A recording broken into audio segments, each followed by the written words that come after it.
Now I want to bring this around here to the United States, where a jury wouldn't convict Scott Daniel Warren after he was arrested for allegedly providing food, water, beds, and clean clothes to undocumented migrants in Arizona. Now, he is and was facing up to 20 years in a prison for helping them evade authorities. So after bringing our 360 view from our political panel, former Florida Democratic Party Chair Mitch Ceasar and Julio Riviera, political columnist. Thank you so much for joining me, gentlemen. Thank you so much, Scotty. Thank you. Well, I know both of you are very compassionate, so this is an interesting topic to go over with both of you. So I'm going to start with you, Julio. Where do you stand on this issue? Should Scott Warren spend 20 years in jail for basically just taking care of migrants? No, I think that's semi-ridiculous. Unfortunately, he is a victim, and America, quite frankly, is a victim of policies that have been in place for a long period of time. Yes, we do have to secure the southern border, but we do have to take into consideration that there's children involved, that there's, people that are trying to escape from something a very dangerous situation, and it's happening not only in Arizona, it's actually happening all along the southern border. I had a friend that was actually just recently in New Mexico actually assisting in this effort. And, from what she reported on the ground to me, it was a dire situation. These children are lacking food and shelter and clothes and all the important necessities that we need to have. Any human being has the right to have. And I think it's ridiculous to sit there and this Scott Warren and his group were putting out water in the middle of the desert for people who are crossing into the United States. And, Border Security was actually shooting the water jugs that were placed out there. Now, that could be very easily the difference between whether somebody lives or dies on their trek to the United States.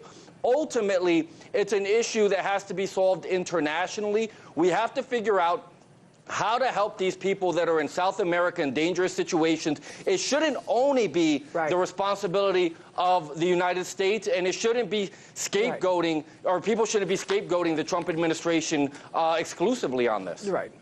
Well, it's interesting you say that because, Mitch, in your day job, you are a well-esteemed lawyer here in South Florida. What does the U.S. law say about this? And is there any room for good Samaritans or compassion, both here domestically as well as internationally? You're absolutely right, Scotty. Specifically, this is a matter of intent. If you look at somebody who's doing a humanitarian effort and they provide water or clothing or a pair of sneakers, that is not a smuggling issue. They're not sticking 16 people in the back of a truck. It's an intent question, and there's no intent other than the fact that it's a humanitarian situation.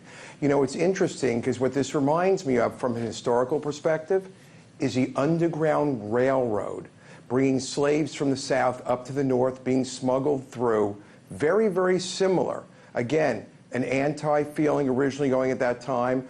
Obviously, these days, I have to say, amped up by Donald Trump and his rhetoric, because his whole re-election is based on anti-immigration and the wall, or the hope of a wall. That's incorrect. But historically, we've seen this before, and specifically, we have to look at intent very narrowly.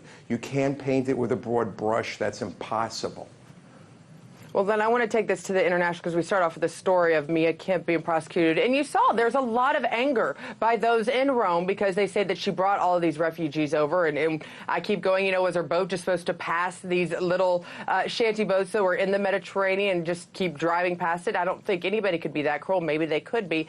But Mitch, what do you think, is she a hero or is she a criminal for the large number that she ended up being rescuing? I think she's a hero. I've seen absolutely nothing that indicates other than the fact that she found these people literally in the Mediterranean.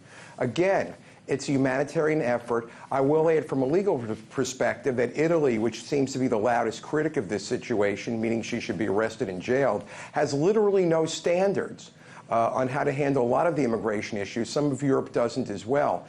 And remember, again, from a legal perspective, if you see people like that, or any people, literally afloat, there could be a crime charge for lack of responding. That certainly does exist to some extent in the United States. I can't tell you about international waters. So I think there was clearly a duty when you see people in danger to try to help and rescue them. There was no allegation that hundreds of them were on the ship They came by and saw other people literally out in the middle of nowhere. I think she's a hero. I think this is part of the growing anti-immigration sentiment that's sweeping Europe. Well, and Julio, I want to... It's just a political situation. Well, I want to give you the last word on this because, you know, why does it seem like we're talking about this and we're not holding those that are accountable for creating this mess or doing anything about it, whether it's Donald Trump, Barack Obama, or any other politician in office? Why aren't we holding them accountable, yet people who do help are? Well, I mean, just to make a point here, the European issue is a little bit niched. Just because, you know, there's a lot of extremism in northern Africa. You got Boko Haram, Al-Shabaab. You want to make sure that you're not importing that extremism into Europe. There has been a rise in European extremism, so let's just consider that, you know, before we make the parallel between the two cases. Well, thank you so much for joining me. We need to continue to have this conversation because I know there's going to be more examples of this as we continue to deal with the crisis. Thank you, gentlemen. Hey YouTube, thanks for checking out our channel. We hope you enjoyed the video. We have tons of content for you just like this. For more of RT America's one-of-a-kind news and analysis, be sure to subscribe and never stop questioning more.